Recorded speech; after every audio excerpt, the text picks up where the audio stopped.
ফেরাউনের কথা কোরআনে আছে কিনা নাই? এইভাবে অনেক জালিমদের কথা কোরআনের মধ্যে আছে। আল্লাহ কেন আল্লাহর মহিমান্বিত কোরআনে কেন জালিমদের কথা এমন মহিমান্বিত কোরআনে কেন জালিমদের কথা উল্লেখ করলেন? কারণ উল্লেখ করেছেন আমার আপনার নবীর উপরে এই কোরআন নাজিল করে, আয়াত নাজিল করে যুগে যুগে আমার আল্লাহ পাক রব্বুল আলামিন মুসা নবীর কাহিনী, ওই ফেরাউনের সাথে ইব্রাহিম নবীর কাহিনী, নমরুদের সাথে আমার আল্লাহ তুলে দিলেন। কারণ উম্মতি মুহাম্মদীকে শিক্ষা দিলেন, ও দুনিয়ার মানুষ, তোমরা নমরুদের মতো তোমরা জালিম হইও না, তোমরা ফেরাউনের মতো জালিম হইও না। জোরে বলেন ঠিক কিনা? এইভাবে আল্লাহ স্মরণ করে দিলেন, জায়গায় জায়গায় বিভিন্ন ইতিহাস উল্লেখ করে, যাতে করে এখান থেকে শিক্ষা নেওয়া যায়। ঠিক তদ্রুপ একজন আল্লাহর ওলি হযরত হাসান বসরি রহমাতুল্লাহ আলাইহি, যিনি হইলেন ওলি আল্লাহর তরিকার পীর মুরিদের তরিকার প্রতিষ্ঠাতা। সুবহানাল্লাহ বলেন, জোরে বলেন কি? প্রতিষ্ঠাতা। যিনি প্রতিষ্ঠাতা সেই হাসান বসরি রহমাতুল্লাহ আলাইহি বলেন, আমি চারজন ব্যক্তির কাছে আমি অপ্রস্তুত অবস্থায় আমি উপস্থিত হয়েছি, আর চারজন ব্যক্তির কাছ থেকে আমি চারটা শিক্ষা নিয়েছি। জোরে বলি সুবহানাল্লাহ। কয়জন ব্যক্তি থেকে? চারজন ব্যক্তি থেকে চারটা শিক্ষা নিয়েছি। এক নম্বর হলো হিজরা। এক নম্বরে কি? হিজরা। দ্বিতীয় নাম্বার হলো একজন মাতাল নেশাখোর। তৃতীয় নাম্বার হলো একজন বালক। চতুর্থ নাম্বার হলো একজন মহিলা। এই চারজন ব্যক্তির কাছ থেকে হাসান বসরি রহমাতুল্লাহ আলাইহি চারটা শিক্ষা গ্রহণ করছে। আমার ভাইয়েরা, আমার বন্ধুরা, আমার আপনার কাছে কত রকমের ঘটনা ঘটে। মাদায়া বাজারে আগুন লেগে 100 দোকান পুরে সরকার হয়ে গেল। এই যে আগুন লেগে 100 দোকান সরকার হয়ে গেল, এটা আমাদের জন্য শিক্ষা কিনা? জোরে বলেন শিক্ষা কিনা? 2020 সালে করোনা মহামারী আসলো, এটা আমাদের জন্য একটা শিক্ষা। জোরে বলেন ঠিক কিনা? আমার আপনার কাছ থেকে অনেকের বাবা নাই, অনেকের মা নাই, অনেকের সন্তান চলে গেছে, অনেকের নাতি চলে গেছে। জোরে বলেন ঠিক কিনা? এই যে মানুষগুলো চলে গেল, এই মানুষগুলা নেওয়া হলো আমার আপনার জন্য শিক্ষা। জোরে বলি সুবহানাল্লাহ। আর জোরে বলি সুবহানাল্লাহ। নূরে মুহাম্মদ সাল্লাল্লাহু, তুমি বাদশার বাদশাহ কামলিওয়ালা, তুমি বাদশার বাদশাহ। কি নবীরে ডাকতে মনে চায় না? একটু জবানটা খোলেন। নূরে মুহাম্মদ সাল্লাল্লাহু, তুমি বাদশার, তুমি বাদশার বাদশাহ, तराने वाला नबी बचाने वाला, ठीक किना? तराने वाला नबी बचाने वाला, तुमी उम्मतेर कांदारी काउसार वाला, तुमी उम्मतेर कांदारी काउसार वाला। नूरे मुहम्मद सल्लल्लाहु कामली वाला, तुम बादशाह। जोरे बोली मारहाबा। আমার ভাইরা, আমার আব্বুজিরা রে, গভীর মনোযোগ। হাসান বসরি রহমাতুল্লাহ আলাইহি বলে, দুনিয়ার মানুষের রে, আমি চারজন ব্যক্তির কাছ থেকে চারটা শিক্ষা গ্রহণ করেছি। একজন হলো হিজরা, প্রথম নাম্বার হিজরা। হিজরার সাথে আমার দেখা হয়ে গেল। হিজরার আমি কাপড় ধরে একটু টান দিলাম। কি ধরে টান দিলাম? অনেক সময় হিজরা আসলে অনেক আমাদের গ্রামের কিছু কিছু সাহসী ছেলেরা আছে, গিয়া খোসা মারে, আছে না? খোসা মারে না? তিনি বলতেছেন, হাসান বসরি বলতেছেন, আমি ওই হিজরার কাপড় ধরে টান দিলাম। হিজরা ডাক দিয়ে কয়, হাসান বসরি গো, ও হাসান বসরি, আমার যেই জিনিস প্রকাশ হয় নাই আপনি কেন প্রকাশ করতে চান? সুবহানাল্লাহ কইতেন না? আরো জোরে বলি সুবহানাল্লাহ। হাসান বসরি কয়, কি হইছে? কয়, আমার আল্লাহ যেই জিনিস প্রকাশ করে নাই আপনি কেন আমার সেই জিনিস প্রকাশ করতে চান? এবার হাসান বসরি ডাক দিয়ে কয়, ও দুনিয়ার মানুষেরা রে, আমি কাপড়টা ছেড়ে দিলাম, চোখের পানি ছেড়ে দিয়ে আমি আল্লাহর কাছে কান্না করলাম, আল্লাহর কাছে বলতে লাগলাম, ও আল্লাহ, তোমার এই বান্দা নপুংসক এই হিজড়া আমাকে শিক্ষা দিয়ে দিল, যেই জিনিস গোপন আছে, যার যেই জিনিস গোপন আছে, এই জিনিস প্রকাশ করা যাবে না। সুবহানাল্লাহ। আমার নবী বলে, দুনিয়ার মধ্যে যেই ব্যক্তি এক মুসলমান আরেক মুসলমান ভাইয়ের দোষ ত্রুটি ভুল অন্যায় গোপন রাখবে, আল কিয়ামতের ময়দানে আমার আল্লাহ রাব্বুল আলামিন এই দুনিয়ার সবচেয়ে বড় তার যেই অপমানজনক যেই বিষয়টা, সেই বিষয়টা আল্লাহ হাসরের ময়দানে গোপন রাখবে। জোরে জোরে বলি আল্লাহু আকবার। হাসান বসরি রহমাতুল্লাহ আলাইহি ঘোষণা করে দিলেন, না, মানুষের গোপন বিষয় প্রকাশ করা যাবে না।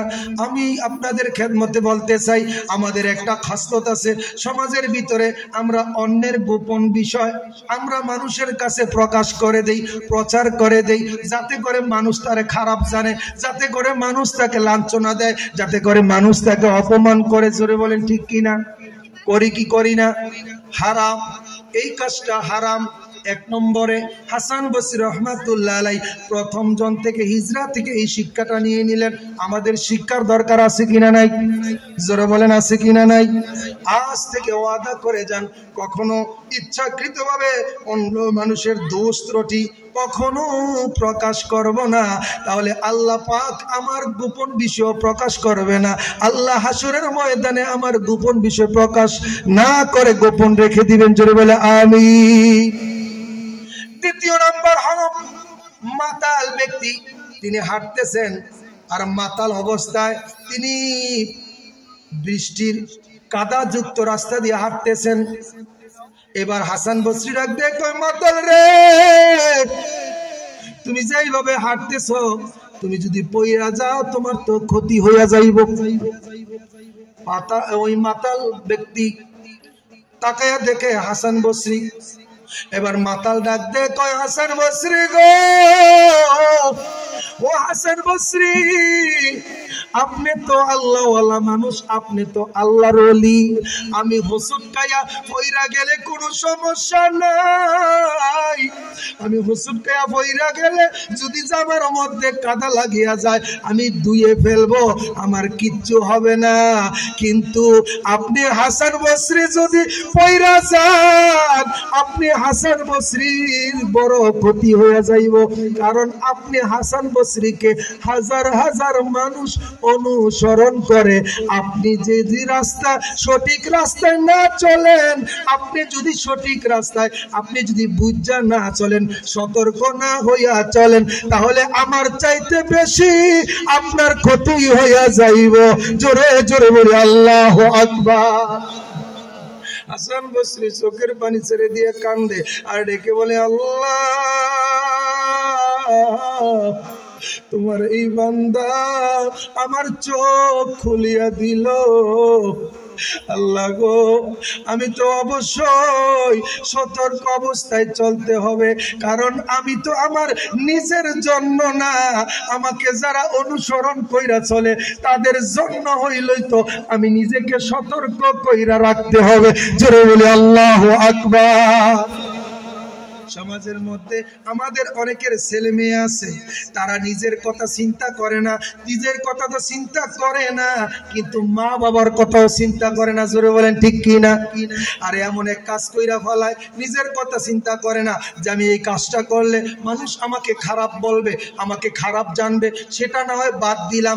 ও আমার কদমতলির যুবকেরা, ও আমার কদমতলির ভাই বাবাজিরা, আমার ভাইয়েরা বন্ধুরা, গভীর মনোযোগ দিয়া শুনে যাও। তুমি নিজের জন্য যদি কিছু নাও করো, নিজের জন্য যদি তুমি ভালো না থাকো, কিন্তু তোমার মা বাবার সম্মান যাতে বুলন্দ হয়, মা বাবার যাতে সুনাম নষ্ট না হয়, মা বাবা যেন অপমানিত না হয়, সেই জন্য হইল তুমি সন্তান ভালো কইরা চলতে হবে, যাতে করে মানুষ তোমারে কিছু খারাপ না কইতে পারে। জোরে বলেন ঠিক কি না?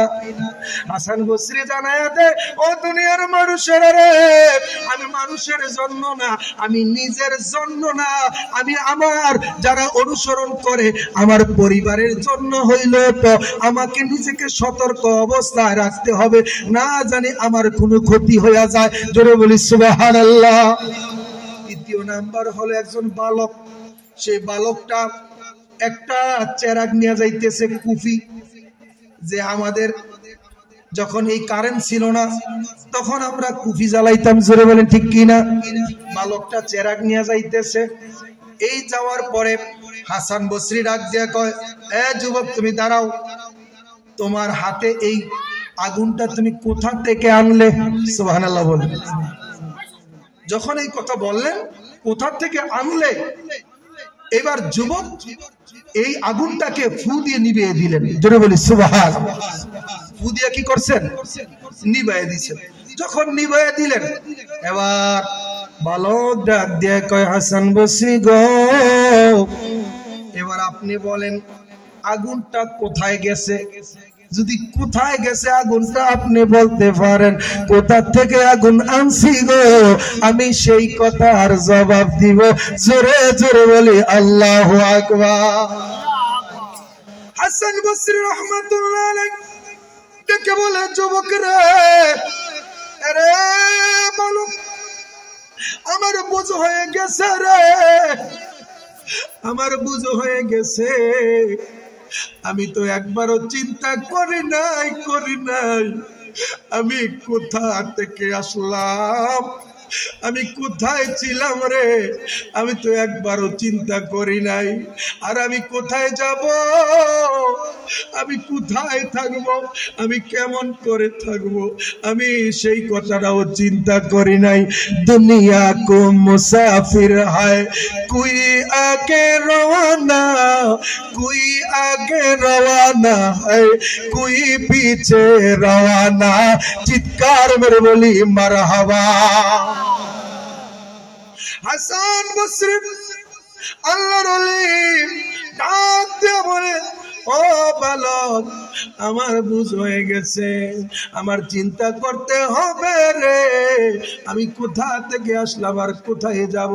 ওরে বালক, কোন ব্যক্তি যদি শুধু এই চিন্তাটা করে কোথায় ছিলাম আর কোথায় আসলাম আর কোথায় আমি যাব, ওই ব্যক্তি দুনিয়ার মধ্যে পাপ কাজ করতে পারে না, পাপ কাজ করতে পারে না। জোরে বলেন ঠিক কিনা?